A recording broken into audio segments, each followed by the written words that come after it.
And I think that people, like we'll have 1,000 people at this event coming from all over the world, and they'll learn how to do that. And if you're going to believe in a future, that you're imagining with all of your heart, it better be open and activated. And we actually measure. So we can say to the person, Aubrey, you're doing it. Or we could say, you're not doing it. And that's important to know, because, for sure. then you're going to pay attention and do it better, right? Yeah. If you're studying the life of Jesus as an example, or Buddha, that was the language of the time, right? So here we are in the contemporary world, and science has become that language. So when you combine a little quantum physics with neuroscience and neuroendocrinology and psychoneuroimmunology and epigenetics, all of those different branches of sciences, the new sciences, point the finger at possibility. And in this particular work, I think that the more you understand what you're doing and why you're doing it, the how gets easier, because you can assign meaning to what you do. So then, this is a time in history where it's not enough to know. This is a time in history to know how. Because information is so readily available, you can gain information. You don't need an authority. You don't need a priest. You don't need a teacher. You don't need a governor. You can gain information without passing through some type of authority. And so people are empowered. And the next most practical question is, how am I going to apply this to my life? Now, when you learn new things, you make new connections in your brain. That's what learning is. But if you can't remember what you learned, then you haven't made any new connections that are sustainable, maintainable. So the more the person can repeat what they've learned, the more they're installing the neurological hardware in their brain in preparation for the experience. And so now they're priming their brain for the act, right? And when the experience happens, experience then enriches the circuitry in your brain. That's what experience does. So now you're laying down even more neurological tracks, but the payoff is the chemical called the emotion. And the moment you feel unlimited, the moment you feel grateful, the moment you feel abundant, now you're teaching your body chemically to understand what your mind is intellectually understood. So knowledge is for the mind and experiences for the body. And now we're embodying the truth of that philosophy. And we're literally signaling new genes in new ways and changing our future, or changing our genetic future. And if you've done it once, then you're an athlete, you'd be able to do it over and over again. And if you keep repeating it, you neurochemically condition your mind and body to begin to work as one. And the redundancy of the act over and over again conditions the body to know how to do it better than the mind. Now it's innate in you. It's second nature. It's easy. It's familiar. It's who you are. And so I think we start as philosophers, we initiate, we become initiates, and then we master it. Knowledge, experience, wisdom, mind, body, soul. Learning it with your head, applying it with your hands, knowing it by heart, thinking to doing to being. And so I think to answer that kind of question or that comment is that, we should get up as if our prayers are already answered. The problem is that our senses fool us into separation. The person says, I want to be healed, I want to be healthy, I want to be wealthy. And they imagine it and they come back and it's not there. And when they see it, it's not there. The thought of their future creates the emotion of lack or separation. And if thoughts are the language of the brain and feelings are the language of the body, now you have mind and body in opposition. So then, if you think about something like appreciation or thankfulness or gratitude,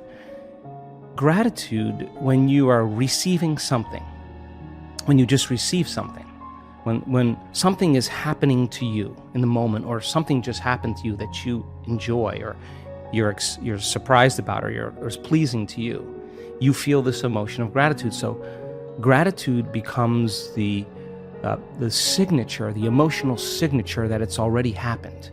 Gratitude is the ultimate state of receiving. So now when the person combines a clear intention of their future, and they open their heart and they feel the emotion of that future, their body is objective. It's the unconscious mind. It doesn't know the difference between the actual experience in their life that's creating the emotion and the emotion that they're fabricating by thought alone. In that moment, their body is believing it's in that future, in the present moment. And the stronger the emotion they feel, the more altered they feel inside of them, the more they pay attention to the picture in their mind. And we could say then that they're beginning to remember their future. And biologically, it's the same as remembering your past. So if you keep practicing opening your heart and you keep combining it with a clear intention, then the thought and the feeling changes your state of being, which means then if you keep doing that over time, you'll feel like your future has already happened. Now, what's the significance of that? If you feel like your future has already happened, you stop looking for it. You're no longer waiting and wondering when it's going to happen or how it's going to happen. You feel like it's already happened. So now you take your foot off the gas, and you're no longer trying to predict or control or expect how it's going to happen. You're connected emotionally to your future. Well, the antithesis is also true. The stronger the emotion you feel for some betrayal, some shock, some trauma, the more altered you feel inside of you, the more you narrow your focus on the outer environment, and the brain takes a snapshot, and that's called a memory. And so the stronger the emotion, the more the brain embosses the imagery neurologically in the brain. So then the person thinks neurologically within the circuitry of that experience, and they feel within the boundaries of those emotions. So then we could say then the person's biology is literally in the past. So you can't create a new future if your state of being is in the past. So people reaffirm their identity this way. They wake up in the morning and they say, let me think about my problems. And those problems are memories of past experiences that are etched in their brain. So they think about the person, the place, the object, the experience. And we could say then, if they believe that their thoughts have something to do with their destiny, they're thinking in the past. And every one of those problems has an emotion associated. So now they feel unhappy, now they feel fear, now they feel unworthy. It's a conditioning process, because conditioning, all you need is an image. They've mastered this on television. An image or a brand and an emotion. And all you need is a stimulus and a response. So every time the person remembers their future, their past, as they remember their past, the image with the emotion is literally subconsciously conditioning their brain and body into the past. And so if they're living in the familiar past, guess what? They're going to predict the next future. They're going to want to be able to predict their future. So because that's the known. So that there's only one place where the unknown exists, and that's the present moment. And teaching people how to get into the generous present moment takes an act of awareness. And most people would rather turn on their TV or, get on their cell phone or Facebook or whatever. And this is actually, Aubrey, not a bad thing. This is actually a moment of awareness. Yeah. And, when you're inside the jar, you can't see the label. And so we have this huge frontal lobe that gives us self-awareness. So then the insight never changes anything. You could have the insight that you're addicted to fear, you're addicted to competition, you're addicted to struggle. But that really means is that we're addressing reality matter to matter. And what we're at one point of awareness, one point of consciousness, and we're putting our attention on another point of consciousness, a future, an outcome. And the only way we know how to get there, when we're matter trying to change matter, is that we force, we control, we predict, we fight for it. Because that's how you are when you're living in survival. So then we have to move our bodies through space, and that takes time. So we think if we rush, that we're actually going to get there faster. But more and more of the rushing creates more of the addiction of those emotions, because the adrenaline that's released is actually an arousal. So a person is using the conditions, the problems, the situations in their life to reaffirm their addiction to some emotion. To me, that means we become addicted to the life we don't even like. And so that's why change is so hard. So then let's offer another alternative. Well, when you begin to create from the field instead of from matter, the only way you can do that is you have to learn how to take all of your attention off your body and become a nobody. Take all of your attention off all the people in your life that you give so much of your attention and energy to because you have an emotion associated with them. And get beyond all the people in your life and go from a someone to a no one. Mm-hmm. Now, if you've worked your whole life being a someone, or if you've been working your whole life thinking that you're your body, you're going to have to work a little harder because that's your identity. Sure. That's what you're associated with. And if this was easy, everybody would be doing it. So then you have to go get beyond all the things in your life, your cell phone, your computer, your car, and literally go from something to nothing. You have to take all your attention off the place you work, the place you live, the place you need to be, the place you're sitting, and go from somewhere to nowhere. You got to stop thinking about the predictable future and the familiar past and go right into the present moment and go from some time to no time. And if you do that properly, you become pure consciousness. And that's how you enter the field. Now, we've done the research on this. We call it getting beyond the self. Now, once you are pure consciousness, you're taking all of your attention off this three-dimensional reality. Now, where you place your attention is where you place your energy. So if you've taken all of your attention off of everything material, there's only one place you're going to wind up, and that is the immaterial realm called the quantum field, an invisible field of energy that unifies and connects everything material. So now when you're creating from the field and you combine a clear intention with an elevated emotion and you're connected and you feel connected, the suggestion of an alternative way to create is that when there's a vibrational match between your energy and some future reality, you actually no longer have to go anywhere to get it. You're actually the vortex, and you will collapse space and time and draw the experience to you. Now that, to me, is a lot more fun because the experience is the unknown. You can't predict when it's going to happen or how it's going to happen, because if you can predict it, it's the known. So then you have to lay down the very thing you use your whole life to get what you want for something greater to occur. Now that goes against generations untold of conditioning and a lifetime of habituation, believing that we're trapped in this material world. And yet, I can say to you, without a doubt, that once you understand that formula, and once you know how to create that kind of brain and heart coherence, the side effect of that is a change in biology, neurologically, chemically, hormonally, genetically. We've measured it. We've seen gene regulation changes in 4 days. More brain coherence, more heart coherence. Your brain's working better. You're trusting your heart. It's open. There's different chemicals that are released. Oxytocin suppresses survival centers, resets the baseline of a person's trauma or shock. Your immune system goes up. You lengthen your telomeres. We've measured that too. So you're changing the future of your body. You're extending your life.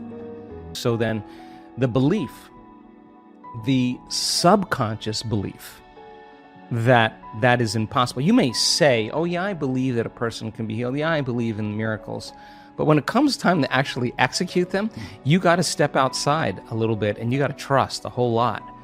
So then when you start witnessing it, it becomes like a brush fire. I mean, we see in our events, once we start seeing those healings, we know it's going to just get better and more phenomenological. And then the side effect of that is a person with Raynaud's syndrome who has incredible sensitivity to cold, that has an immune problem, that is, you can't go out of their house.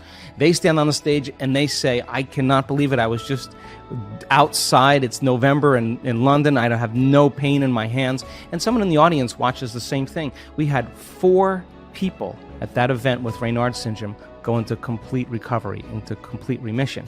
So just like an infection spreads amongst the community and creates disease, all of a sudden health and wellness can be as infectious as disease. And wow, and all of a sudden it's the new consciousness, it's the new way. It's so we don't have to rely on something outside of us to make us feel better inside of us. We begin to figure that out. So then the more you become familiar with how you feel in changing that state of being, the easier it will be for you to do it with your eyes open as well as your eyes closed. And if you go back to the old state of being, there's a good probability that your pain or your condition will come back. So there's this kind of waltz that goes on when people are learning how to heal and change. They take a few steps forward and then a few steps back, and then 3 steps forward and only 1 step back.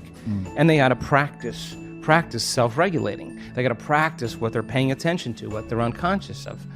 And if you stay with it for a long enough period of time, all of a sudden now the person reaches a point, we've measured what happens, where their chemistry changes so dramatically that they're literally in love with life. Now, imagine what happens when oxytocin is released in the quantities that we see. Oxytocin signals nitric oxide. Nitric oxide signals a chemical called endothelial-derived relaxing factor, and that's a big word or set of words that just means a chemical that signals the arteries in your heart to literally expand. And when they expand, you're getting more blood flow in there. And just like when your sexual organs are aroused and there's blood flow in there, now with the same intensity, you're going to feel it right in your heart, and it's going to be way bigger. And now the person's heart is wide open. So here's the question. The person feels those emotions. Do you think they're going to want to judge somebody else in that moment? You think they're going to want to hold a grudge? They're not going to try to forgive. They're going to feel so amazing. They're not going to want to lose this feeling, and they're just going to say, "I forgive you. I'm not going to give this feeling up because of you." Now that's the side effect of true transformation. The side effect is a greater level of consciousness. The side effect is a greater skill set in life. And I think that when you start getting good at this, then all the things you thought you wanted, you no longer want, because when you're creating more brain and heart coherence, you feel more whole. And the more whole you feel, the less you live in lack. So how could you want many things if you feel whole? It feels like you already have them. And that's actually when you start to see those wonderful miracles, those synchronicities, those serendipities, those coincidences happening in a person. Those are experiences coming to them. That's the field dropping breadcrumbs saying, keep going, keep going. And there's a synchronization between that person's energy and their future, and the side effect of that are signs. And that's when it gets to be exciting, because every sign does what? It creates an enthusiasm, an excitement. You're kind of going, hey, there's another sign, I'm going to go do it again. So now you're not going, oh, I have to meditate today. Oh, jeez, I got to create my life. You're looking forward. You're like, oh my God, I don't want the magic to stop happening. I'm going to get into it. And every synchronicity creates that elevated emotion, and you use that energy for the next creation. And people climb out of their lives, climb out of their pasts. So the body's a protein-producing machine. Every single cell in your body, except red blood cells, makes proteins. Muscle cells make muscle proteins, actin and myosin. Skin cells make skin proteins, collagen and elastin. Your stomach cells make stomach proteins called enzymes. Your immune system makes immune proteins called antibodies or immunoglobulins. Your eye cells make eye proteins called keratin. So your body's a protein-producing machine. And in order for those cells to make proteins, a gene has to be regulated. So then they used to say genes create disease. Lie. It's an absolute lie. There's a very small percentage, about 5 to 1% of the people on the planet are born with a true genetic condition like type 1 diabetes. The other 95 to 99% is created from lifestyle or behaviors. Two identical twins sharing the same genome. One dies at 52, the other one dies at 88. Well, what happened there? It was the reaction to the environment that caused their genes to be switched on or upregulated to make a healthy protein, or downregulated to make a cheaper protein. And it turns out that when you're living in stress and living in survival, you're living in emergency mode, and that's not a time for growth and repair. Yeah. That's a time to mobilize all the body's energy, all its resources from some endangered situation, real or imagined, in their life. So if you're living in emergency mode for an extended period of time, and you keep signaling that gene, well, my goodness, it makes sense then that over time the gene's going to begin to wear out, just like taking a copy of a copy of a copy of a copy. Sooner or later, you're going to start making a cheaper protein. So the expression of proteins literally is the expression of life. So then, is it possible then to signal the gene ahead of the environment? The answer is absolutely yes. Because if a person's waiting for their wealth to feel abundance, if they're waiting for their health to feel wholeness and gratitude, if they're waiting for their new relationship to feel love, they're living by the old model of reality of cause and effect, waiting for something out there to change to make them feel better, and here, take away their lack or emptiness.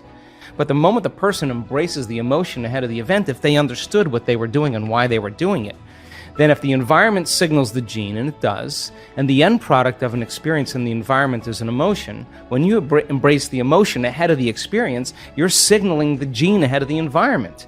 And if genes make proteins, and proteins are responsible for the structure and function of your body, you begin to become that very person. So it's not our wealth, it's not our health, it's not our new relationships, it's not the things we accumulate, it's who we become. Yeah. So we overcome the old self, which takes a great act of will and awareness, and we become somebody else.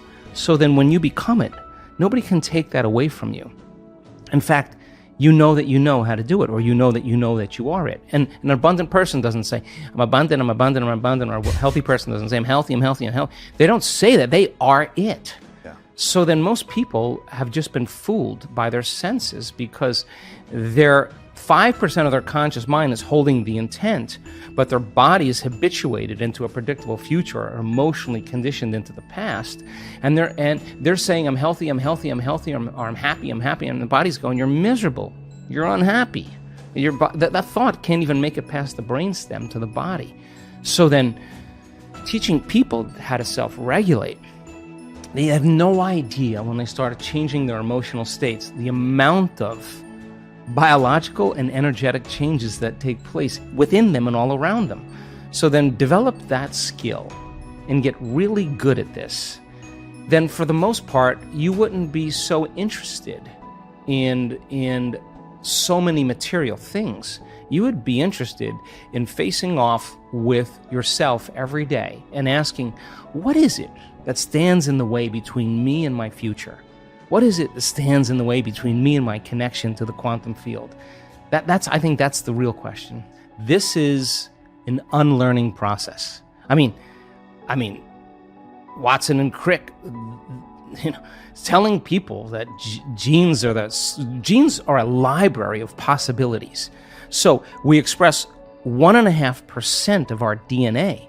The other 98.5% is called junk DNA, and that 1.5%. That's 23,688 genes we express. We have 140,000 proteins that make up the physical body. How could you have more proteins than genes? It should be 1-to-1. Because on one gene, you can have thousands of variations, depending on the signal. So I hypothesize that other 98.5% has to be signaled by electromagnetism. That the receptor sites on the outside of the cells are hundreds of times more sensitive to energy or electromagnetism than they are to chemistry. Chemistry is a downward causation. So imagine the person elevating their energetic state. Well, they are going to literally select and instruct new genes, and those genes may be the ones that create more significant and faster changes in the body. I mean, how do you explain a person in one meditation that's blind that comes out as now seeing? Like, what happened there? Or with a stroke patient who was paralyzed for years is now moving a limb. I mean, it's not matter that emits a field. That's an illusion. It's the field that creates matter. So then the fundamental question is, if you change the field, will you change matter? It's none of your business to change the tumor. That's the outcropping, that's the outpicturing of changing the pattern in the field.